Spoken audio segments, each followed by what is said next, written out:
அஸ்ஸலாமு அலைக்கும் வரஹ்மத்துல்லாஹி வபரகாத்துஹு. சூரத்துல் அன்-நாஸியாத். இந்த சூறாவுடைய கருத்துக்களும் விவாதங்களை பற்றி பார்க்கலாம் ஃப்ரெண்ட்ஸ். அதுக்கு முன்னாடி சேனலை சப்ஸ்கிரைப் பண்ணாதவங்க சப்ஸ்கிரைப் பண்ணுங்கள். அதே மாதிரி வீடியோவுக்கு லைக் போடுங்க.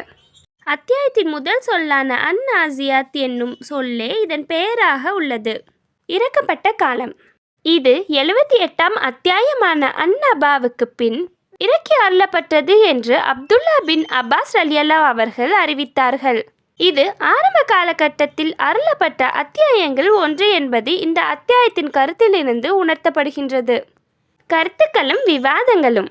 மறுமை நிகழ்வையும் மரணத்துக்கு பின் உள்ள வாழ்வையும் நிரூபிப்பதுதான் இதன் மைய கருத்தாகும்.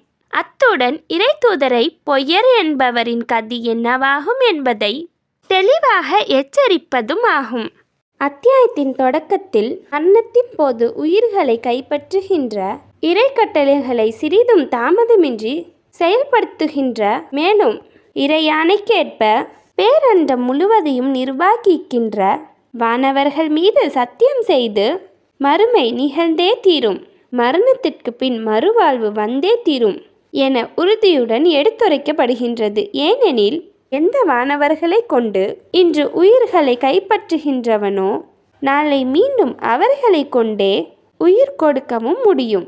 எந்த வானவர்கள் இன்று இறை கட்டளையை தாமதமின்றி செயல்படுத்துகின்றார்களோ, மேலும் இறையாணைக்கேற்ப பேரண்டம் முழுவதையும் நிர்வகிக்கின்றார்களோ, அதே இறைவனின் ஆணையின்படி அதே வானவர்களால் நாளை பேரண்டத்தில் இந்த ஒழுங்கு அமைப்பை சீர்குலைத்துவிட்டு வேறொரு புதிய அமைப்பை ஏற்படுத்தவும் முடியும். இதன் பின்னர் எதனை முடியாது, சக்தியற்றது என்றெல்லாம் நீங்கள் கருதுகின்றீர்களோ, அது அல்லாஹ்வை பொறுத்தவரை பெரிய ஏற்பாடுகள் தேவைப்படும் அளவுக்கு ஒரு சிரமமான செயலன்று.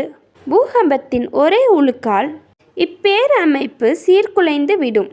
மறு உலகில் திடீரென்று உங்களை நீங்களே உயிருடன் காண்பதற்கு மற்றொரு உழுக்கே போதுமானதாகும். அடுத்தது மூசா அலைஹிஸ்ஸலாம் ஃபிர்அவுன் தொடர்பான நிகழ்ச்சிகள் சுருக்கமாக எடுத்துரைக்கப்படுகின்றனர்.